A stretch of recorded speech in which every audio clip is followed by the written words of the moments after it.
एक बूढ़े भिखारी की अनोखी कहानी। हर दिन एक भिखारी दरवाजे के पास आकर भीख मांगता था और घर का मालिक हमेशा घर के बाहर आते ही उसे देखकर फिर जाया करता। कई बार उसके लिए गालियां भी बकता। वह कहता, तू जिंदा ही क्यों है? पूरी जिंदगी ऐसे ही भीख मांगेगा क्या? धरती का बोझ क्यों बना बैठा है? और कभी कभी उस भिखारी को गुस्से में वह धक्का भी मार दिया करता।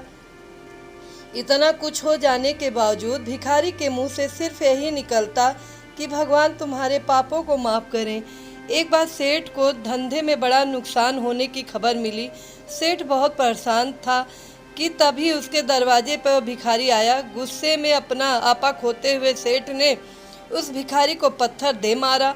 पत्थर लगने के कारण भिखारी का सर फूट गया और उसके सर से खून बहने लगा।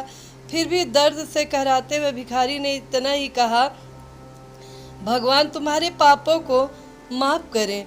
भिखारी वहाँ से चला गया। सेठ सोच में पड़ गया। भिखारी को पत्थर मारा, फिर भी उसने सिर्फ प्रार्थना की। सेठ का गुस्सा शांत हुआ, सेठ का मन शांत हुआ। भिखारी का रहस्य जानने के लिए सेठ ने भिखारी का पीछा करना शुरू कर दिया। भिखारी जहाँ जहाँ जाता सेठ उसके पीछे जाता। सेठ ने देखा कि कोई उसको खाना देता, कोई उसको मारता, कोई अपमानित करता तो कोई गाली देता। लोग भिखारी के साथ चाहे जैसा व्यवहार करते, लेकिन भिखारी सबके लिए एक ही प्रार्थना करता, भगवान तुम्हारे पाप माफ़ करें। अब रात होने को आई थी। भिखारी अपने घर जाने के लिए लौटा। वह अपने घर पहुंच गया, लेकिन सेठ अब भी उसका पीछा कर ही रहा था। एक पुरानी टूटी हुई खटिया पर एक बूढ़ी औरत लेटी हुई थी। काफ़ी कमज़ोर और बीमार लग रही थी। वह भिखारी की पत्नी थी। अपने पति को वापस आता देख वह खाट से उठ खड़ी हुई। पत्नी ने अपने पति के भीख वाले कटोरे में देखा, उसमें सिर्फ आधी बासी रोटी थी।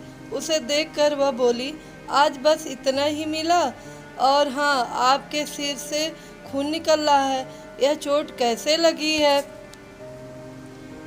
बूढ़ा भिखारी बोला, आज बस इतना ही मिला, किसी ने कुछ दिया ही नहीं। सब ने गालियाँ दी और एक ने पत्थर भी फेंका, इसलिए मेरा सर फट गया।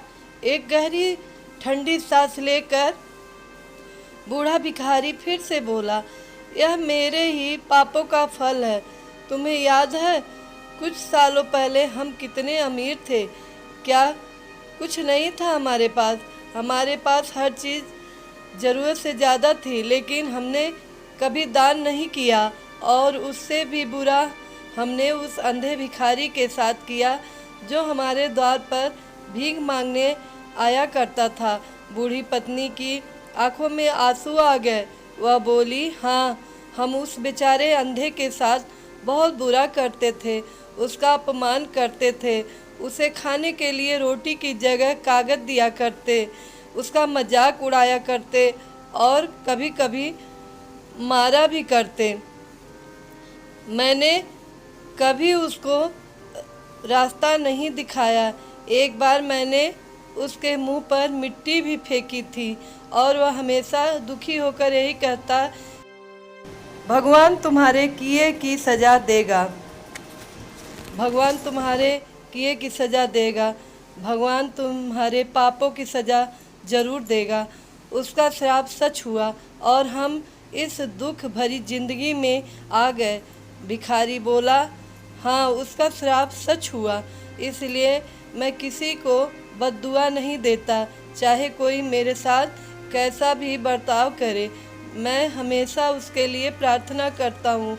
मैं नहीं चाहता कि कोई भी हमारी जैसी ज़िंदगी का अनुभव करे, किसी को भी हमारे जैसे दुखों का सामना करना पड़े। वह नहीं जानते कि वह कितना बड़ा पाप कर रहे हैं, इसलिए अनजाने में हुए पाप की ऐसी सज़ा किसी को भी मिले मैं नहीं चाहता। सेठ वहीं पर छुपकर यह सारी बातें सुन रहा था। अब उसे सब कुछ समझ में आ गया। भिखारी और उसकी पत्नी ने वह आधी रोटी मिल बांट कर खाए और भगवान को धन्यवाद बोलकर सो गए। अगले दिन वही भिखारी फिर से भीख मांगने गया। सेठ के घर के पास जाते सेठ ने पहले से गरम रोटियां उसके लिए निकाल रखी थी। उसे से देते हुए सेठ विनम्रता से बोला, माफ़ कर दीजिए बाबा, उसे बहुत बड़ी गलती हो गई। बूढ़ा भिखारी बोला, भगवान तेरा भला करे। इतना कहकर वह आगे निकल गया।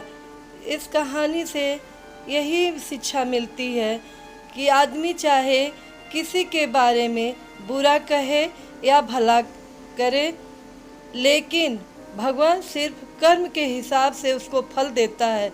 क्या हुआ अगर भगवान नहीं दिखता है, लेकिन यह बात बिल्कुल सच है, उसके खाते में सबका हिसाब बहुत बहुत पक्का होता है। इसलिए जब किसी के लिए कुछ भी करो तो अच्छा ही करो। मित्रों, कहानी पसंद आई हो तो हमारे चैनल को सब्सक्राइब करें और बेल आइकन बटन को प्रेस करें। धन्यवाद।